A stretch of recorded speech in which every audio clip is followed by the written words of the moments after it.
नमस्कार प्रिय दोस्तों, एक बार फिर से आप सभी का स्वागत है अद्भुत सागर चैनल में। प्रिय दोस्तों, प्राचीन समय की बात है। एक बार अर्जुन के मन में एक बात आती है और अर्जुन भगवान श्री कृष्ण से एक सवाल पूछते हैं। अर्जुन कहते हैं कि हे प्रभु, आप मुझे बताइए कि चरित्रहीन स्त्री होती है या पुरुष होता है? आखिरकार इस संसार में चरित्रहीन कौन होता है? तब भगवान श्री कृष्ण अर्जुन से कहने लगते हैं कि हे अर्जुन, आज ऐसे सवाल क्यों पूछ रहे हो? ऐसी क्या बात है? क्या तुमसे किसी ने कुछ कहा है या फिर तुमने कुछ ऐसा देखा है जिसके कारण तुम ऐसे सवाल पूछ रहे हो? तब अर्जुन भगवान श्री कृष्ण से कहते हैं कि नहीं प्रभु, ऐसा कुछ नहीं है। बस मैं तो यूं ही पूछ रहा हूँ कि चरित्रहीन आखिरकार इस संसार में होता कौन है? तब भगवान श्री कृष्ण अर्जुन से कहते हैं कि हे अर्जुन, ऐसा नहीं है। ज़रूर तुम इस विषय को लेकर काफ़ी चिंतित नज़र आ रहे हो, इसलिए मुझे सच बताइए कि सच आखिरकार है क्या? यह सवाल तुम क्यों पूछ रहे हो? तब अर्जुन श्री कृष्ण भगवान से कहते हैं कि हे प्रभु, एक लीला नाम की स्त्री रहती है और उसी के पास जो कोई भी जाता है, रात के अंधेरे में जाता है, दिन की रोशनी में कोई भी व्यक्ति उस महिला से नहीं मिलता। यदि कोई महिला से बात भी करता है और कोई दूसरा व्यक्ति उसे देख लेता है तो उस व्यक्ति को बुरा-भला कहते हैं, उस व्यक्ति को खरी-खोटी सुना देते हैं। वह लोग कहते हैं कि तू एक चरित्रहीन महिला से बात कर रहा है। सभी लोग उस महिला को गलत समझते हैं, सभी लोग उस महिला को गलत ठहराते हैं। इसलिए हे प्रभु, मेरे दिल में ये सवाल उत्पन्न हुआ कि आखिरकार इस संसार में चरित्रहीन होता कौन है? चरित्रहीन पुरुष होता है या महिला होती है? अर्जुन की इतनी बात सुनने के बाद भगवान श्री कृष्ण अर्जुन से कहते हैं कि हे अर्जुन, अब आप शांत चित्त होकर बैठ जाइए और मैं आपको एक छोटी सी कहानी सुनाने जा रहा हूँ। यदि तुम इस कहानी को ध्यान से सुनते हो तो आपको ये पूरी सच्चाई मालूम पड़ेगी आखिरकार इस संसार में चरित्रहीन कौन होता है, स्त्री होती है या पुरुष होता है। भगवान श्री कृष्ण अर्जुन को एक छोटी सी कहानी सुनाते हैं और अर्जुन बड़े ध्यान से और बड़े गौर से सुनता है। भगवान श्री कृष्ण कहानी शुरू करते हैं और कहते हैं कि कुछ समय पहले साधु नाम के मुनि रहते थे। वह मुनि बड़े बुजुर्ग हो चुके थे। उस मुनि के आश्रम पर एक महिला आती है और उसे कहती है कि महाराज, मेरे घर पर प्रतिभोज का आयोजन रखा गया है और मैं चाहती हूँ कि आप ज़रूर आइए।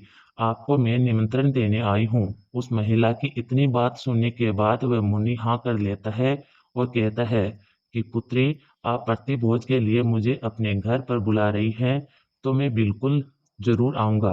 प्रिय दोस्तों, अब वह महिला अपने घर को चली जाती है। जब प्रतिभोज का समय होता है तो वह मुनि उस महिला के घर जाने के लिए रवाना हो जाते हैं। उस महिला के घर जाने के लिए रवाना होते हैं तो रास्ते में उनको कई सारे लोग मिलते हैं। जो भी इंसान उस मुनि से मिलता है तो उस मुनि से पूछा करते हैं कि मुनि महाराज, आज कहाँ जा रहे हो? तब वो मुनि उस महिला का नाम लेते हैं और कहते हैं कि मैं उस महिला के घर जा रहा हूँ।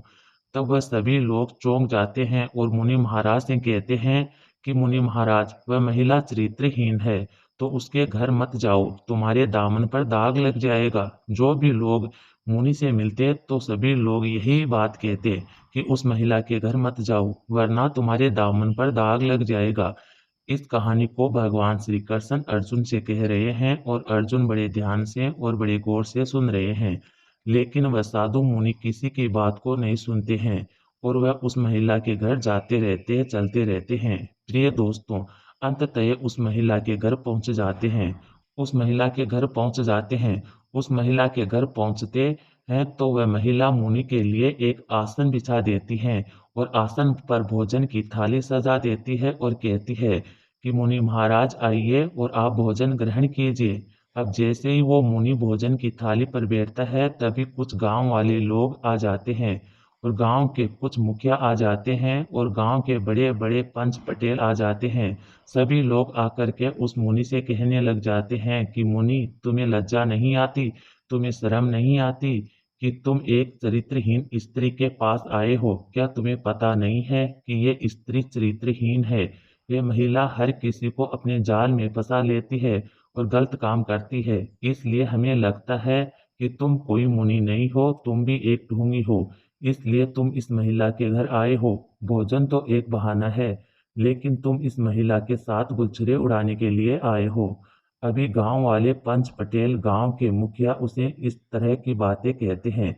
भगवान श्री कृष्ण अर्जुन से कहते हैं और अर्जुन बड़े ध्यान से और बड़े लगन से सुन रहे हैं।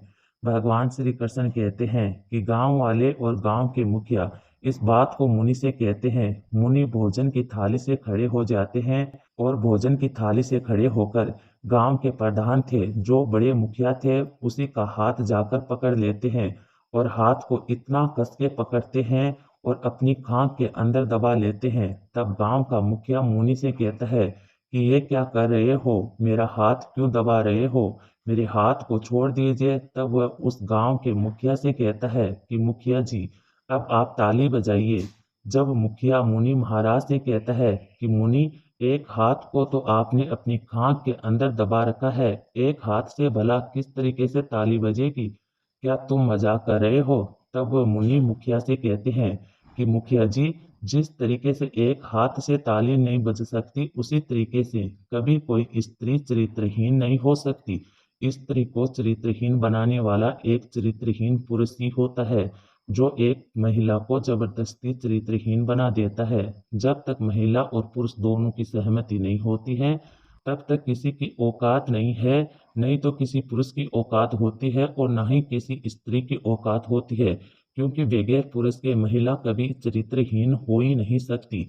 इसलिए एक महिला को चरित्रहीन बनाने में एक पुरुष की सबसे ज्यादा भागीदारी होती है, क्योंकि सबसे पहले चरित्रहीन एक पुरुष होता है, लेकिन पुरुष अपनी झूठी शान के चलते अपनी चरित्रहीनता छुपा लेता है और एक महिला को बदनाम कर देता है। यदि हकीकत को देखा जाए तो चरित्रहीन एक पुरुष ही होता है, महिला नहीं। और गांव के मुखिया से कहता है कि मेरी बात को गौर से सुनिएगा।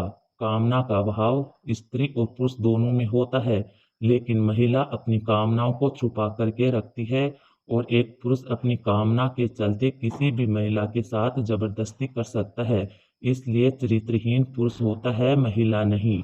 महिला इतने सारे बंधनों में बंधी हुई होती है कि अपनी चरित्रहीनता को स्वीकार कर लेती है और एक पुरुष कभी किसी बंधन में नहीं रहता, इसलिए अपनी झूठी शान के चलते एक महिला को बदनाम कर देता है और अपनी चरित्रहीनता को छुपा लेता है। क्योंकि एक महिला को अपने पिता का घर छोड़कर और अपने पति के घर जाना पड़ता है, इसलिए महिला बहुत दबी हुई होती है। वह कभी भी अपनी ऊंची आवाज में बात नहीं कर सकती, उसको बहुत सारे रिश्तों का ख्याल रखना पड़ता है, बहुत सारे रिश्ते उसको निभाने पड़ते हैं। इसलिए एक स्त्री पे जो भी लाछन लगाया जाता है, उसे स्वीकार कर लेती है, अपने दामन पर इतनी सारी कालिक पोत लेती है, जिसके कारण इस समाज के लोग एक महिला को चरित्रहीन कहने लगते हैं। लेकिन हकीकत देखी जाए तो हकीकत यही है कि चरित्रहीन एक पुरुष है, महिला नहीं। महिला को बेहया बनाने वाला भी एक पुरुष होता है। बगैर पुरुष के कोई भी महिला चरित्रहीन नहीं हो सकती, बेहया नहीं हो सकती। फिर श्री कृष्ण भगवान अर्जुन से कहते हैं कि हे अर्जुन, तुम्हें पता चल गया होगा कि चरित्रहीन कौन है, पुरुष है या स्त्री है। अर्जुन को भी पता चल चुका था कि असली चरित्रहीन कौन है, पुरुष है या स्त्री है। प्रिय दोस्तों, आपको भी पता चल गया होगा कि असली चरित्रहीन कौन है, पुरुष ही असली चरित्रहीन है। वह अपनी झूठी शान के चलते अपनी चरित्रहीनता को छुपा लेता है। तो प्रिय दोस्तों, ये थी हमारी आज की कहानी। कैसी लगी? अच्छी लगे तो एक प्यारा सा कमेंट जरूर कर दीजिएगा। राधे राधे दोस्तों।